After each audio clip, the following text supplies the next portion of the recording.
Welcome, beautiful Paris Saint-Germain family. In today's video, I'll be giving out a trophy for each and every single category, to players, to goals, and to games. Let's start with the first and most simple one. Best player of the year. And in my opinion, this has to go to Vitinha. I think Vitinha consistently and at the big stage has done it. Tough competition with Ousmane Dembele. I think my top three is Vitinha, Dembele, and Mbappe.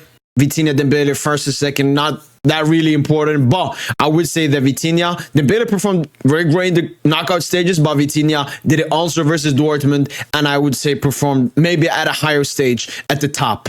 Moving on to best under 23 player, and I think it's between Warren Zaïre-Emery and Bradley Barcola. They have been the only under 23 players that have been, playing a lot. Obviously, Warren Zaïre-Emery played way more games than Barcola as well.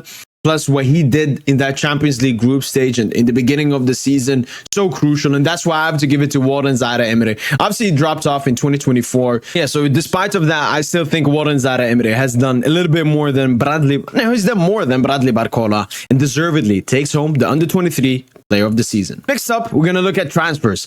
Best signing of the season, I have to give it to Ousmane Dembele. I think a player like Barcola, even a player like Tanguy Lee, these are players that could potentially in the future be ahead of Dembele when we look back at this transfer window. But if we look at this transfer window impact this season, it's obviously between Ousmane Dembele and Lucas Hernandez. Lucas Hernandez obviously receiving an ACL towards the end, but that doesn't really affect him. I think Dembele has been, as I said, one of our two best players this season. So he easily takes home the signing of the season. Talking about signings, we have the worst signing of the season, and this obviously has to go to Randal Kolo Muani. 16 goals and assists could not save him from that 85-90 million price tag, and he has been a flop this season. He's not been good.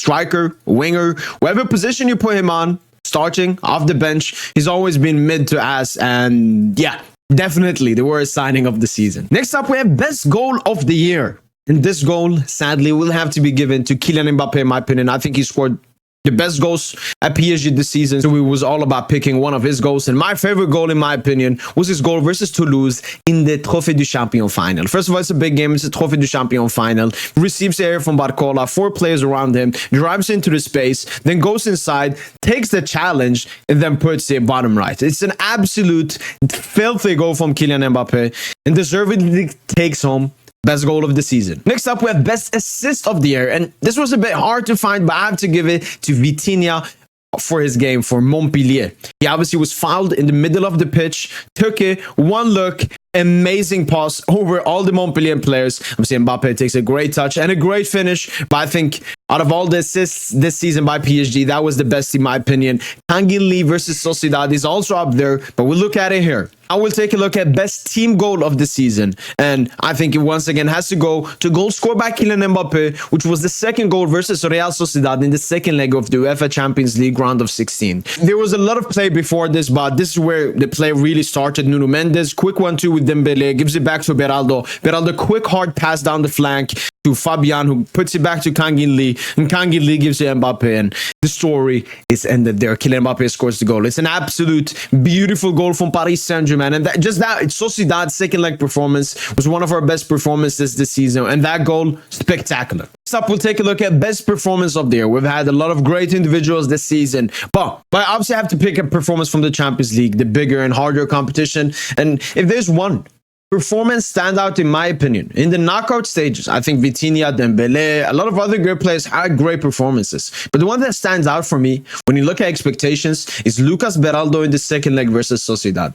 This might be a different shout than what other people would say, but for me, what Lucas Beraldo did in that game, I mean, we just saw how he contributed to that second goal. He was really influential in Sociedad not being able to press us. He obviously dropped off a bit in his form after that game and those performances, but that performance for me was the best performance when you look at expectation this entire season. Next up, we have Donkey of the Year, as mentioned in the thumbnail, and he obviously has to go to Randal Kolo Muani. Rwanda Congo Mali has been the flop and the Donkey of the Year at Paris Saint-Germain this season. Last season, I think he was Carlos Soleri, probably was. The season before, that was obviously Georgi Wijnaldum, who started the entire Donkey of the Year. Randal Kolo Muani. Next up, we have Surprise of the Year, and I have to give it to Bradley Barcola. I remember early on, Tosin was the first one to talk about that. Bradley Barcola, Mbappe, and Dembele would be our front three, our best possible front three.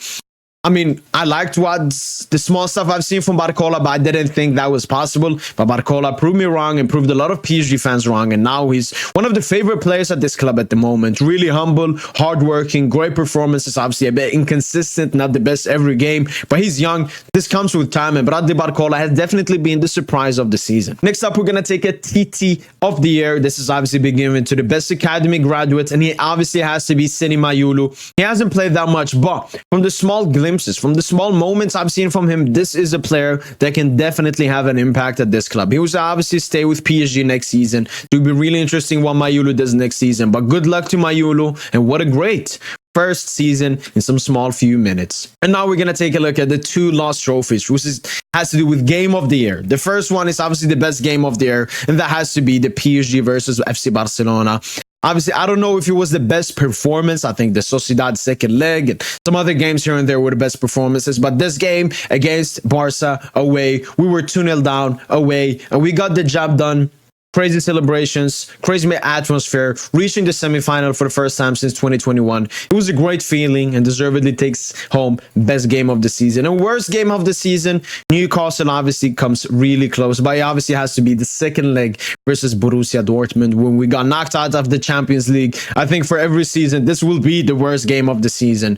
But especially because we were so close, hitting the post 4 times, that Warren chance, how do you miss that right before Dortmund scored as well? I still can't understand how we lost that game, but that obviously has to be the worst game of the season. That's been it for the trophies of the 2023-2024 season for Paris Saint-Germain in all competitions. Let me know in the comments down below, what trophies would you give out to what players, and what do you disagree with me on? That's been it from your boy PSGINT, and as usual, allez Paris!